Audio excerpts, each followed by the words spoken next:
حضور سیدنا شیخ عبد القادر جیلانی غوث اعظم دستگیر، آپ کا ماہ مقدس ماہ ربیع الثانی گزر رہا ہے، جس کا دوسرا عشرہ ہے۔ میرے محترم پیارے بھائیوں، تذکرہ غوث اعظم گلی گلی، کوچا کوچا، نگر نگر، بستی بستی چھڑا ہوا ہے، کیونکہ اللہ کریم جل شانہ نے قرآن مجید برہان رشید میں ارشاد فرمایا، فاذکرونی اذکرکم، میرے بندے جب تو میرا ذکر کرتا ہے نا، پھر میں تیرے چرچے کر دیتا ہوں۔ زمانے میں بے شمار اللہ کے ولی پائے جاتے ہیں، کچھ ہستیاں ایسی ہوتی ہیں جن کو القاب ملتے ہیں۔ محترم پیارے بھائیوں، جب بندہ شریعت کو پاس کرتا ہے، طریقت میں جاتا ہے، طریقت کو پاس کرتا ہے، حقیقت میں جاتا ہے، یہ منزلیں ہیں۔ حقیقت کو پاس کرتا ہے، پھر معرفت میں جاتا ہے، معرفت کو جب پاس کرتا ہے، پھر وحدیت میں جاتا ہے، وحدیت کو پاس کرتا ہے، پھر احدیت میں جاتا ہے، احدیت کو پاس کرتا ہے، پھر منزل ربوبیت تک پہنچتا ہے۔ جب منزل ربوبیت تک پہنچتا ہے، پھر خالق کائنات کی ذات گرامی ارشاد فرماتی ہیں، میرے بندے اب تو میرا ہو چکا ہے، اب تو میرا ہو چکا ہے، اب آنکھیں تیری ہیں، دیکھنا میرا ہے، کان تیرے ہیں، سننا میرا ہے، ناک تیری ہے، سونگھنا میرا ہے، قدم تیرے ہیں، چلنا میرا ہے، اشارہ تیرا ہے، پھر کام میرا ہے۔ میرے محترم پیارے بھائیوں، حضرت سیدنا شیخ عبد القادر جیلانی غوث اعظم دستگیر، آپ کا نام عبد القادر ہے، غوث جو ہے نا یہ آپ کو لقب ملا ہے۔ جب رب راضی ہوتا ہے نا، پھر کسی کو غوث بناتا ہے، کسی کو قطب بناتا ہے، کسی کو ابدال بناتا ہے، کسی کو کلندر بناتا ہے، کسی کو داتا بناتا ہے، کسی کو غریب نواز بناتا ہے، کسی کو شیخ الاسلام بناتا ہے، کسی کو قطب الاقطاب بناتا ہے، کسی کو وقت کا مجدد بنا دیتا ہے۔ جب رب راضی ہو، پھر اللہ تبارک و تعالیٰ کی رحمتیں جب اس انسان پر برسنا شروع ہوتی ہیں، پھر وہ اللہ کا ولی بن جاتا ہے۔ جب ولی بنتا ہے، پھر خالق کائنات کسی کو غوث بنائے، قطب بنائے، ابدال بنائے، کلندر بنائے، داتا بنائے، غریب نواز بنائے، شیخ الاسلام بنائے، کسی کو مجدد بنائے، یہ خالق کائنات کی مرضی ہے۔ اس کلاس میں آ کر، اس فیلڈ میں آ کر جتنی محنت کرو گے، اللہ تبارک و تعالیٰ اتنے ہی مقامات سے نوازے گا۔ کہ لوگ غوث اعظم کے نام سے جلتے ہیں، غوث کیا غوث ہے؟ میں ان لوگوں کو آج بتانے والا ہوں کہ غوث بنتا کیسے ہے۔ آپ کی صدا آئے تو مزہ آئے گا، میری طرف توجہ ہوگی، پھر آپ کی جو کنڈی ہے نا وہ انجن کی کنڈی سے ملی رہے گی۔ پیارے بھائیوں، حضرت سیدنا شیخ عبد القادر جیلانی غوث اعظم دستگیر غوث کیسے بنے، اور کون ہستیاں ہیں جن کا اللہ تبارک و تعالیٰ جل شانہ نے جوڑا بنایا، ملاپ کیا، اور پروردگار جل شانہ نے غوث اعظم عطا فرمائے۔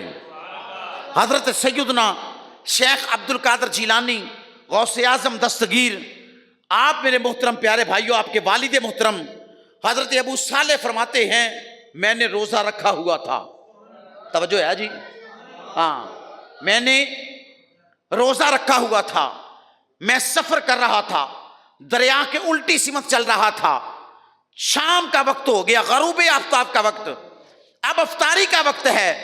حضرت غوث اعظم کے والد محترم حضرت ابو صالح فرماتے ہیں کہ دریا کی لہروں پہ، پانی کی لہروں پہ جب میری نظر پڑی نا، ایک سیب کا دانہ تیرتا ہوا آ رہا ہے۔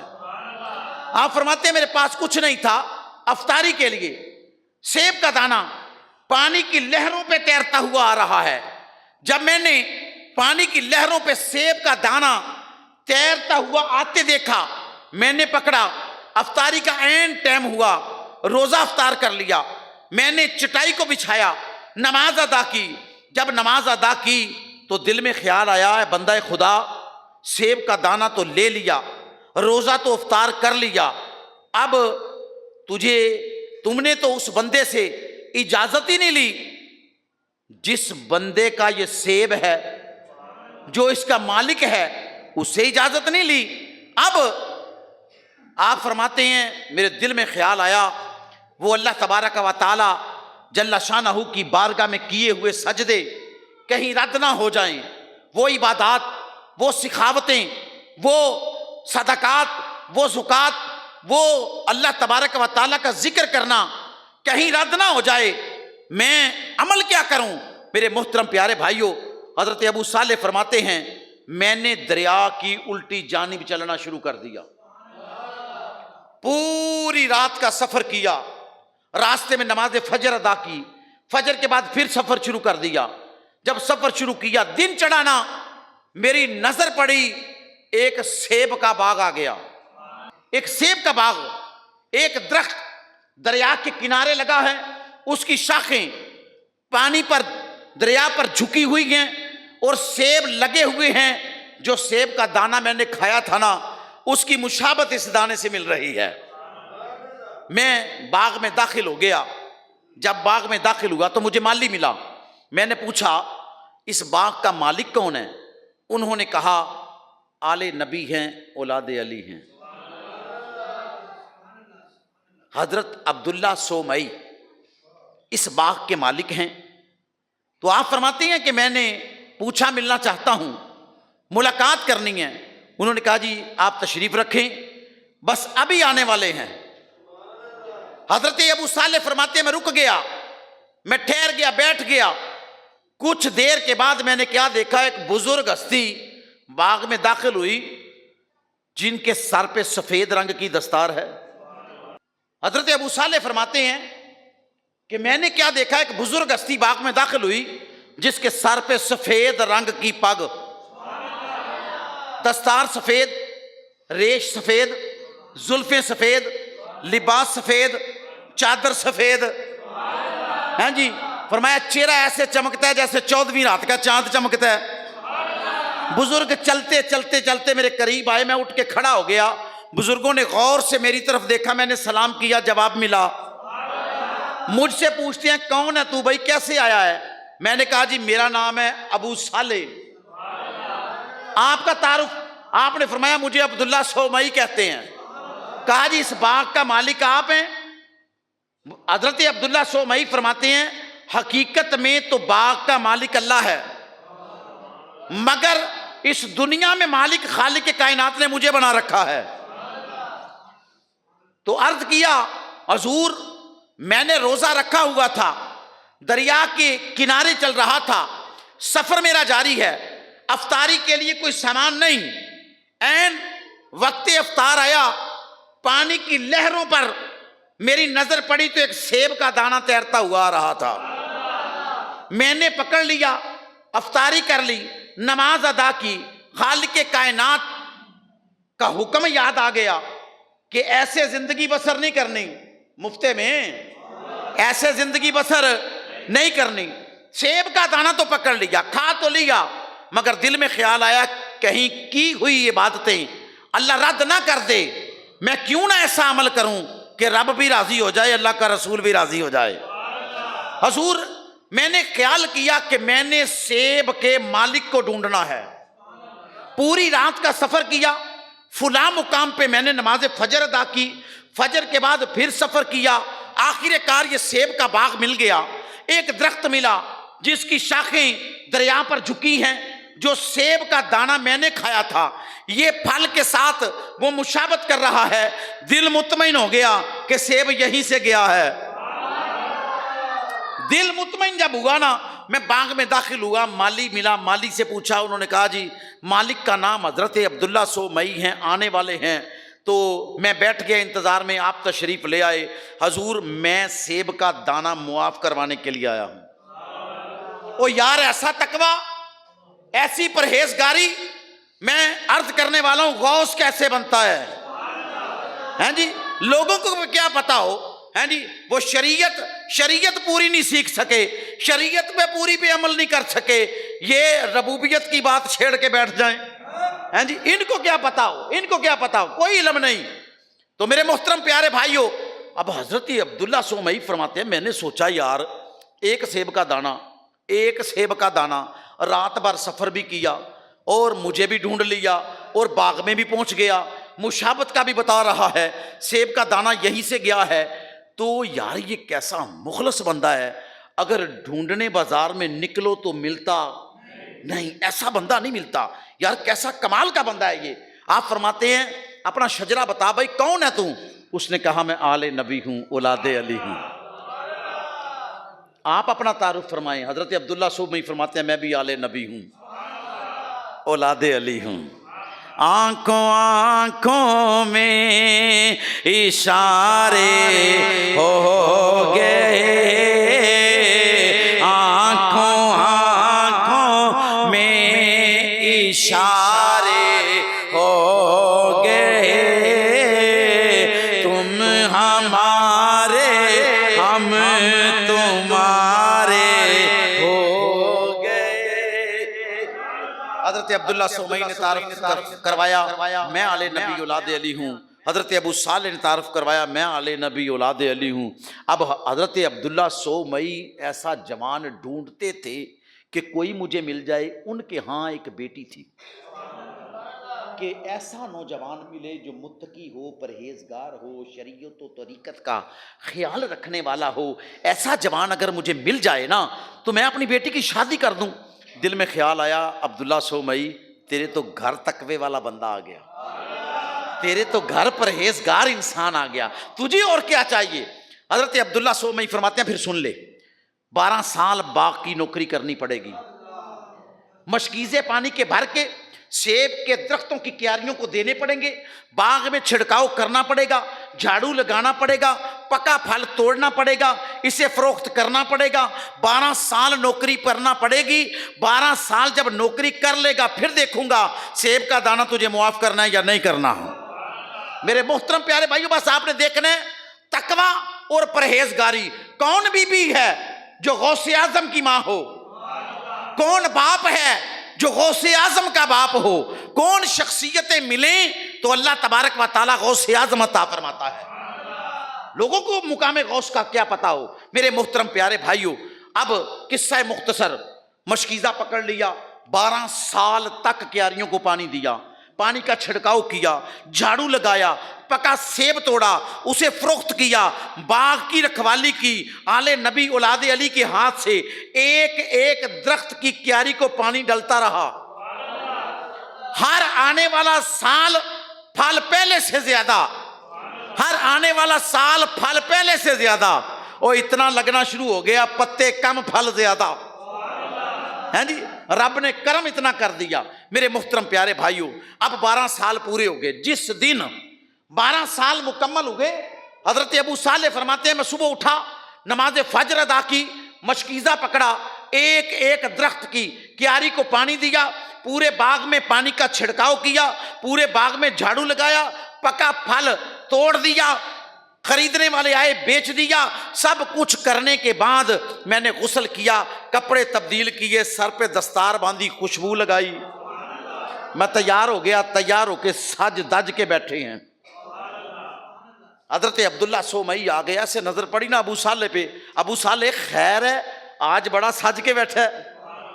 حضور 12 سال پورے ہو گئے، پھر حضور اب اجازت ہے مجھے 12 سال ہو گئے جاؤں میں؟ آپ نے فرمایا کیوں؟ حضور 12 سال کا آپ نے بولا تھا۔ آپ نے فرمایا میں نے ایسے نہیں کہا تھا کہ 12 سال پورے ہو جائیں گے تم چلے جانا، میں نے کہا تھا 12 سال نوکری کر، 12 سال کے بعد دیکھیں گے تجھے اجازت دیتے ہیں یا نہیں، سیب کا دانہ معاف کرتے ہیں یا بولو بولو یار، سیب کا دانہ معاف کرتے ہیں یا نہیں معاف کرتے؟ اچھا حضور اب میرے متعلق کیا حکم ہے؟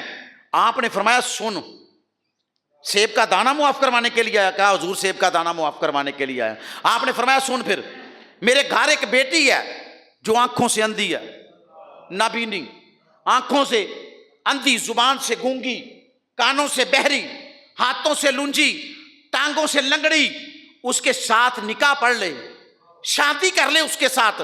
اگر تو شادی کر لے تو میں سیب کا دانہ تجھے معاف کر دیتا ہوں. دل میں خیال آیا یار وہ گوشت کا لوتھڑا پڑا ہوا ہے, میں اس سے کیا کروں گا؟ آنکھوں سے تو دیکھ نہیں سکتی, کانوں سے سن نہیں سکتی, زبان سے بول نہیں سکتی, ہاتھوں سے کوئی چیز پکڑ نہیں سکتی, ٹانگوں سے وہ چل نہیں سکتی. اللہ اکبر کبیرہ, میں کیا کروں گا؟ پھر دل میں خیال آیا کہیں رب کی بارگاہ میں کیے ہوئے سجدے رد نہ ہو جائیں. اور لوگوں تجھے پتہ ہی نہیں غوث بنتا کیسے ہے, تجھے پتہ ہی نہیں غوث کا مقام کیا ہے. میرے محترم پیارے بھائیوں, آپ فرماتے ہیں کہ دل میں جب خوف خدا آیا نا, دل لرز گیا. میں نے حضرت عبداللہ سومئی کو ہاں کر دی, حضور مجھے یہ رشتہ قبول ہے. آپ نے فرمایا اچھا ٹھیک ہے. حضرت عبداللہ سومئی نے اپنی بیٹی حضرت ام خیر کے ساتھ نکاح پڑھا دیا. حضرت سیدنا شیخ عبد القادر جیلانی غوث اعظم دستگیر کے باپ حضرت ابو صالح کا نکاح پڑھا دیا. آپ نے فرمایا وہ سامنے میرا گھر ہے, گھر کا باہر کا دروازہ کھولے گا نا, اس دروازے کے بالکل سامنے ایک کمرہ ہے, کمرے میں تیری بیوی بیٹھی ہے, جا کے ملاقات کر, تیرا نکاح پڑھا دیا میں نے. حضرت ابو صالح فرماتے ہیں میں نے دروازہ کھولا, اندر داخل ہوا, سامنے دروازہ تھا, کمرہ تھا. جب کمرے کا دروازہ کھولا سیدھا پاؤں رکھا میں نے اندر. ابو صالح فرماتے ہیں سیدھا پاؤں اندر رکھا, ایسے میری نظر پڑی بڑی حسین و جمیل نوجوان لڑکی. اللہ اکبر, دل میں خیال آیا وہ یار سیب کا دانہ معاف کروانا تھا. 12 سال نوکری کری ہے, نوکری کرنے کے بعد اب وہ بی بی اپنے نکاح میں لی ہے جو آنکھوں سے دیکھ نہیں سکتی, کانوں سے سن نہیں سکتی, زبان سے بول نہیں سکتی, ہاتھوں سے کچھ پکڑ نہیں سکتی, پاؤں سے وہ چل نہیں سکتی. کہیں غلط کمرے میں تو نہیں آ گیا؟ یہ تو بڑی حسین و جمیل نوجوان لڑکی ہے, اس میں وہ عیب وہ نقص نظر ہی نہیں آتے. سیدھا پاؤں اندر رکھا تھا, الٹا بھی رکھا, بولو تو صحیح یار, ابھی الٹا رکھا, سیدھا پاؤں اندر رکھا, فوراً باہر نکال لیا, دروازے کو بند کر دیا, دوڑتے باہر نکلے. حضرت ابو صالح جب باہر نکلے نا تو عبداللہ سومئی کی نظر پڑ گئی. فرمایا ابو صالح واپس کیوں آ گئے؟ کہا حضور جو نقص آپ نے بتائے تھے نا اس بچی میں نہیں ہے, وہ تو بالکل درست ہے, اس کی آنکھیں ٹھیک ہیں, اس کی جسامت بتاتی ہے کہ وہ اندھی بھی نہیں ہے, وہ گونگی بھی نہیں ہے, وہ بہری بھی نہیں ہے. تو حضور میں ڈر گیا اللہ کے خوف سے کہ سیب کا دانہ معاف کروانے کے لیے 12 سال تک مجھے باغ کی نوکری کرنا پڑی ہے, اب کہیں پوری زندگی یہاں نہ بسر کرنی پڑ جائے, میں نے آگے بھی نکلنا ہے. پیارے بھائیوں, حضرت عبداللہ سومئی مسکرائے, مسکرا کے آپ پتہ کیا فرماتے ہیں؟ نوجوان تجھے مبارک ہو, نوجوان تجھے مبارک ہو. حضور کس بات کی؟ آپ نے فرمایا وہی تیری بیوی ہے جس کے کمرے میں گیا تھا. حضور آپ نے فرمایا آنکھوں سے اندھی, وہ مجھے ٹھیک نظر آتی ہے. آپ نے فرمایا میں نے آنکھوں سے اندھی اس لیے کہا تھا جب سے اس کی ماں نے جنا ہے نا اس نے کسی غیر محرم کو دیکھا ہی نہیں. حضور آپ نے کانوں سے بہری کہا تھا. آپ نے فرمایا یہ میرا باغ ہے, باغ میں فقط میرا ہی مکان ہے, ایک میں نے گھر بنا کے رکھا ہے, اور یہاں کوئی کوچا نگر بستی گاؤں قصبہ نہیں, میرا ہی گھر ہے. کانوں سے بہری اس لیے کہا تھا آج تک بچپن سے لے کے جوان ہو گئی ہے آج تک کسی غیر محرم کی آواز سنی نہیں. حضور زبان سے گونگی کہا تھا. آپ نے فرمایا کسی کی چگلی غیبت آج تک کی نہیں, جب بھی کی ہے اس زبان سے تلاوت قرآن کی ہے. حضور ہاتھوں سے لونجی فرمایا تھا آپ نے فرمایا میری بیٹی کا ہاتھ کبھی ظلم کی طرف نہیں بڑھا, جب بھی پکڑا ہے اس نے کبھی قرآن اٹھایا ہے, کبھی نبی پاک کی حدیث اٹھائی ہے. حضور ٹانگوں سے لنگڑی کہا تھا آپ نے فرمایا جب سے اس کی ماں نے جنا جب سے لے کے اب تک یہ گھر کی 4 دیواری سے باہر کبھی نکلی, اسے کہتے ہیں ام خیر.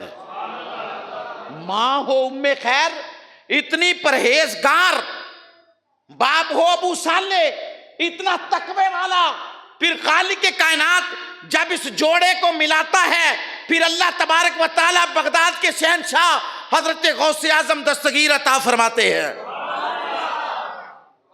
پیارے بھائیو، ماں باپ نسلی تو اولاد بھی نسلی ہیں جی۔ اعلیٰ حضرت کو کہنا پڑ گیا تیری نسل پاک میں ہے بچہ بچہ نور کا، تو ہے آئین نور، تیرا سب گھرانہ نور کا۔ میرے محترم پیارے بھائیو، پھر اللہ تبارک و تعالیٰ جل شانہ نے وہ وقت آیا، حضور سیدنا شیخ عبد القادر جیلانی غوث اعظم دستگیر عطا فرما دیے۔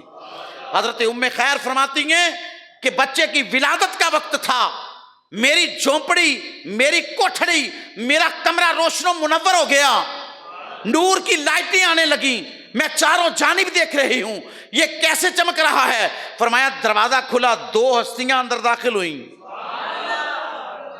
دو ہستیاں اندر داخل ہوئی، دو ہستیاں اندر تشریف لائیں۔ میں سہم گئی، کون ہے یہ بزرگ ہستیاں جو میرے کمرے میں بن بتائے آ گئی؟ میں نے پوچھا حضور آپ کون ہیں؟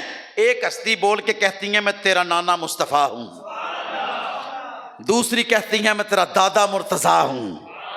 میرے نہایت ہی قابل قدر پیارے بھائیوں، یہ دونوں ہستیوں نے حضرت ام خیر کو مبارک عطا فرمائی، اور نبی کریم علیہ الصلوۃ والسلام نے ارشاد فرمایا ام خیر، جو بیٹا تجھے اللہ تبارک و تعالی جل شانہ عطا فرمائے گا وہ ولیوں کا سلطان بنا دیا جائے گا۔ پھر ولیوں کے سلطان بنے میرے نہایت ہی قابل قدر میرے پیارے بھائیوں، اللہ کے کرم سے پھر حضرت سیدنا شیخ عبد القادر جیلانی غوث اعظم دستگیر۔ یہ مقام، یہ رتبے، لوگوں بات کرنے والوں، انگلی اٹھانے والوں، تجھے شریعت کا نہیں پتا، پوری زندگی شریعت پہ عمل ہی نہیں کیا۔ شریعت ہے کیا؟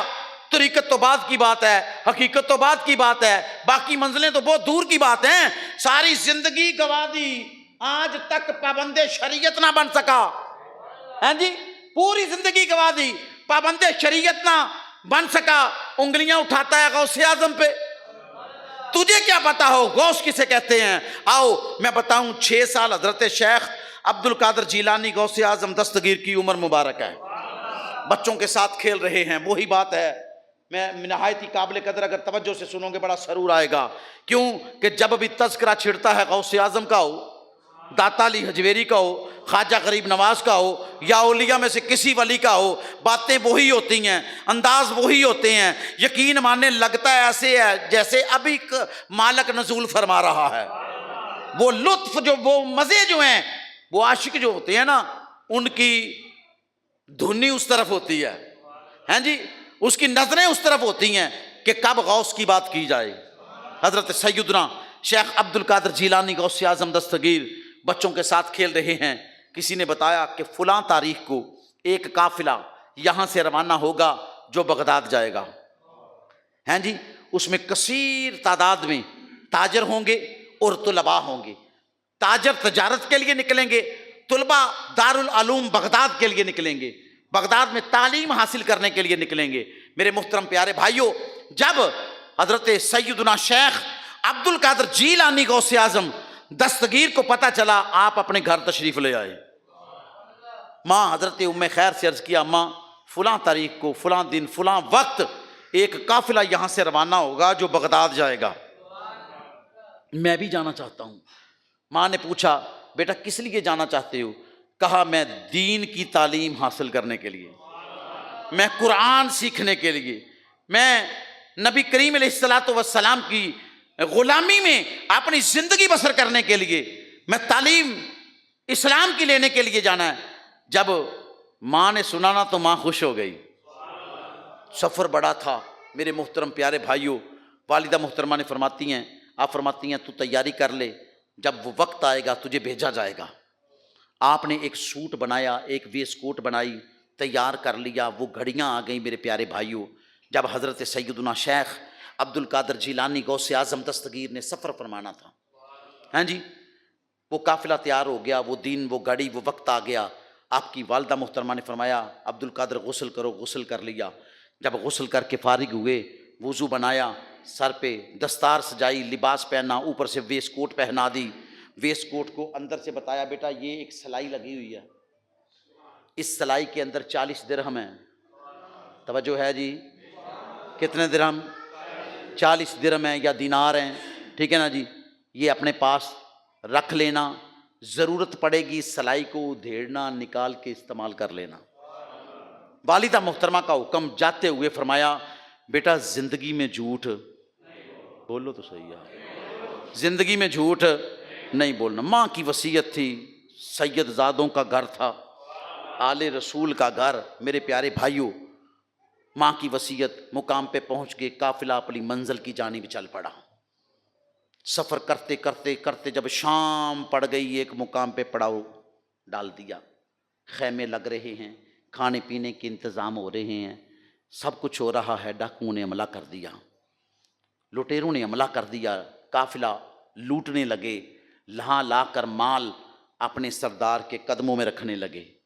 اب دیکھنا ہے حضرت سیدنا شیخ عبد القادر جیلانی غوث اعظم دستگیر کا مقام، آپ کی کرامت، لوگ کہتے ہیں کرامت، میں نے کہا یہ پھر وہی بات آ گئی نا، ابھی منزلیں طے کرو گے تجھے پتہ چلے گا نا، ابھی تو پابند شریعت نہیں بنے، تجھے کیا پتہ ہو، ہیں جی اس کھیڑ کا تجھے پتہ ہی نہیں کہ کھیڑ کیا ہے۔ یہ میرے محترم پیارے بھائیوں، مال لوٹ لوٹ کر لانے لگے۔ ایک ڈاکو حضرت غوث اعظم کے پاس آیا، کیا ہے آپ کے پاس؟ آپ نے فرمایا 40 درہم۔ انہوں نے اچھے طریقے سے سارا کچھ چیک کیا مگر ملا کچھ نہیں۔ دوسرا بھی آیا، تیسرا بھی آیا، سارا قافلہ لوٹ لیا، لا کر مال کے ڈھیر لگا دیے۔ تجارتی قافلہ تھا ڈاکوؤں کے، سردار کے پاس۔ اب سردار کہتا ہے سب کو لوٹ لیا؟ لوٹ لیا جی، مال سارا آ گیا؟ سب آ گیا۔ فرمایا کوئی رہ تو نہیں گیا؟ وہ ڈاکو ایک عرض کرتا ہے اپنے سردار کی خدمت میں، کہا جی ایک بچہ ہے کم و بیش 6-7 سال کے قریب عمر ہے، اسے میں نے پوچھا تیرے پاس کیا ہے؟ اس نے کہا 40 درہم۔ تو میں نے دیکھا ہے اس کے پاس ایک بھی نہیں ملا۔ دوسرا کہتا جی میں نے بھی پوچھا، تیسرا کہتا جی میں نے بھی پوچھا ہے۔ حضرت غوث اعظم کے بارے میں وہ ڈاکوؤں کا سردار کہتا ہے بلا کے لے کے آؤ اس کو۔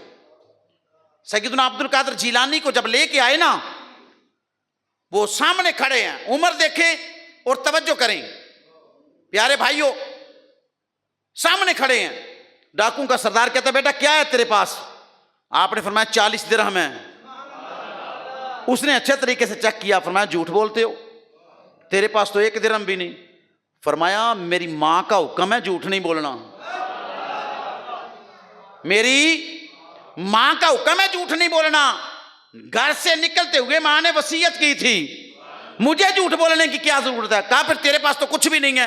ویسٹ کوٹ پکڑ کر نا سلائی دکھائی، فرمایا یہ سلائی ادھیڑو گے نا تو اس کے اندر سے ملیں گے، اس کے اندر چھپا کے میری ماں نے رکھے ہیں۔ وہ ڈاکوؤں کا سردار کہتا ہے مجھے یہ بتا، اپنا مال بچانے کے لیے ہر بندہ جھوٹ بولتا ہے، تو نے جھوٹ کیوں نہیں بولا؟ کہا وصیت ماں کی تھی کہ گھر سے نکلے ہو، میری وصیت یاد رکھنا بیٹا، زندگی میں جھوٹ نہیں بولنا، تو میں نے جھوٹ نہیں بولا۔ کہا اگر میں جھوٹ بول جاتا حشر کے روز میدان محشر میں اللہ کے سامنے اپنی ماں کو کیا جواب دیتا کہ مال بچانے کے لیے جھوٹ بول لیا؟ تو خالق حقیقی ناراض ہو جاتے۔ میرے پیارے بھائیوں، وہ ڈاکوؤں کا سردار کہتا ہے میرے دماغ میں پوری ایک غراری چلنے لگی کہ یہ کیا ہو گیا، اتنی کم عمری میں یہ بچہ کہہ رہا ہے کہ میں نے ماں کی وصیت پہ عمل کیا ہے، میں نے جھوٹ نہیں بولنا، خالق حقیقی کے سامنے پیش ہونا ہے، تو ماں کو کیا منہ دکھاؤں گا، اللہ کو کیا منہ دکھاؤں گا؟ میرے محترم پیارے بھائیوں، وہ آمادہ ہو گیا توبہ کرنے کے لیے۔ سارے ڈاکوؤں کو بلا کے کہتا بھی بات یہ ہے کہ اب لگاؤں توبہ کرنے، اس نبی کا کلمہ پڑھنے لگا ہوں جس نبی کا کلمہ اس بچے نے پڑھا ہوا ہے، غلام بننے لگا ہوں ان کا میں۔ بھائی کون ہے تو؟ حضرت سیدنا شیخ عبد القادر جیلانی غوث اعظم دستگیر فرماتے ہیں عبداللہ سومئی کو جانتے ہو؟ مشہور بزرگ تھے۔ انہوں نے کہا ہاں جانتا ہوں۔ فرمایا نواسا ہوں ان کا۔ ابو صالح کو جانتے ہو؟ کہا جی ابو صالح کو بھی جانتے ہیں۔ کہا اولاد ہوں ان کی، بیٹا ہوں ان کا۔ ہیں جی عبداللہ سومئی کا نواسا اور ابو صالح کا بیٹا فرزند ہوں ان کا۔ تو ماں کا نام ہے ام خیر، ماں کی گود میں پلا ہوں، جھوٹ سے نفرت ہے مجھے، اس لیے جھوٹ بولا نہیں۔ وہ ڈاکوؤں سے کہتا لگاؤں توبہ کرنے، اس کے نبی کا کلمہ پڑھنے لگا ہوں، تمہارا کیا خیال ہے؟ وہ کہتے ہر گناہ تیرے ساتھ کیا، ہر برائی تیرے ساتھ کی، آج اگر توبہ کا وقت آ گیا، آج توبہ بھی تیرے ساتھ کریں گے۔ اگر ان کے نبی کے کلمہ پڑھنے کا وقت آ گیا تو کلمہ بھی تیرے ساتھ پڑھیں گے۔ اگر حضور کے غلام بننے کا وقت آ گیا تو غلامی بھی تیرے ساتھ اختیار کریں گے۔ پیارے بھائیوں، جب یہ ساری صورتحال دیکھی، حضرت غوث اعظم نے اپنا ہاتھ پھیلایا ایسے، ڈاکوؤں کے سردار نے ہاتھ پہ ہاتھ رکھا، دوسرے نے بھی، تیسرے نے بھی، سارے کے سارے پیارے بھائیوں سب نے ہاتھ رکھ لیے، سب ہاتھ رکھ کے کہتے ہیں کہ ہم تیار ہیں، آپ فرماتے جائیں ہم پڑھتے جائیں گے۔ غوث اعظم نے کلمہ پڑھا دیا، ہاتھ اٹھا کے دعا کی، مولا ان کے گناہوں کو معاف فرما۔ کافر کے بارے میں ویسے بھی آتا ہے کہ جب نبی کا کلمہ پڑھے اسے پاک اور صاف کر دیا جاتا ہے، اس کے گناہ رد کر دیے جاتے ہیں، کیونکہ وہ مسلمان ہونے سے پہلے کیے ہیں، ٹھیک ہے نا جی، وہ 0 میٹر بن جاتا ہے، ہاں جی، بالکل پاک صاف۔ پیارے بھائیوں، وہ سارے قافلے کو سب سے پہلے جس نے کلمہ پڑھایا وہ غوث اعظم دستگیر ہے۔ شیخ عبد القادر جیلانی غوث اعظم دستگیر نے کلمہ پڑھایا اور سفر شروع کر دیا بغداد کی جانب۔ پیارے بھائیوں، کون غوث اعظم؟ اللہ اکبر، ولیوں کے سلطان، امام حسن کی اولاد ہیں آپ، ہیں جی، امام حسن کی اولاد، حضرت سیدنا شیخ عبد القادر جیلانی غوث اعظم دستگیر، ان کا مقام بڑا وراء الورا ہے۔ اگر پڑھ کے دیکھیں نا غوث اعظم تذکرہ، پیارے بھائیوں تفصیلی ہم پڑھتے جائیں، یقین جانے دل کی دنیا بدل جاتی ہے کہ اللہ کے ولیوں کی خدمات کیسی ہیں، اللہ کے ولیوں کی شان کیسی ہے، اللہ کے ولیوں کا مقام کیسا ہے، اللہ کے ولیوں کا رتبہ کیسا ہے، خالق کائنات نے کن کن انعامات سے انہیں نواز رکھا ہے۔ پیارے بھائیوں، یہ قافلہ رات ٹھہرا اور دن چڑھا، نماز فجر کے بعد انہوں نے سفر شروع کیا۔ میرے محترم پیارے بھائیوں، آخر کار سفر کرتے کرتے یہ قافلہ بغداد شریف پہنچ گیا۔ جب دارالعلوم بغداد شریف میں داخل ہوئے، وہ تو بہت بڑا نا کہ آل نبی ہیں، اولاد علی ہیں، بہت بڑا انعام تھا۔ پیارے بھائیوں، آپ بڑے لائق تھے، بڑے ذہین تھے، آپ نے قرآن پڑھا، ترجمہ پڑھا، تفسیر پڑھی، درس نظامی پڑھی، مفتی بھی بنے، ہیں جی، پھر اس دارالعلوم میں استاد بنے، قرآن پڑھاتے رہے، حدیث پڑھاتے رہے، ترجمہ پڑھاتے رہے۔ غوث اعظم دستگیر خدمات دیکھیں میرے پیارے بھائیوں، دسترخوان کو وسیع کر دیا، پرنسپل بن گئے بغداد دارالعلوم کے، پرنسپل بنے تو میرے محترم پیارے بھائیوں دسترخوان وسیع ہو گئے۔ کھانا کھانے والے لوگ صرف طلباء ہی نہیں ہوتے تھے کہ طالب علم ہے تو کھانا کھائیں گے، دوسرا اور نہیں کھائے گا، وہاں غریب بھی آتے، یتیم بھی آتے، مستحق بھی آتے، بیوائیں بھی آتی، ہر ایک کو برابر دسترخوان پہ ایک ہی کھانا کھلایا جاتا، کسی میں فرق رکھا جاتا نہیں تھا۔ پیارے بھائی، ایک ہی دسترخوان پہ سب کو بٹھا کر دسترخوان پہ کھانا کھلایا جاتا۔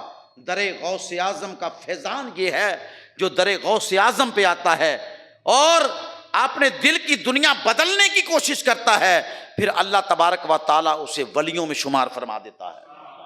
اللہ کریم جل شانہ نے قرآن مجید برہان رشید میں ارشاد فرمایا، الا ان اولیاء اللہ لا خوف علیہم ولا ہم یحزنون، یہ وہ میرے ولی ہیں، نہ دنیا میں ڈر ہے، نہ قبر میں ڈر ہے، نہ حشر میں ڈر ہے، کسی چیز کا بھی ڈر خوف نہیں۔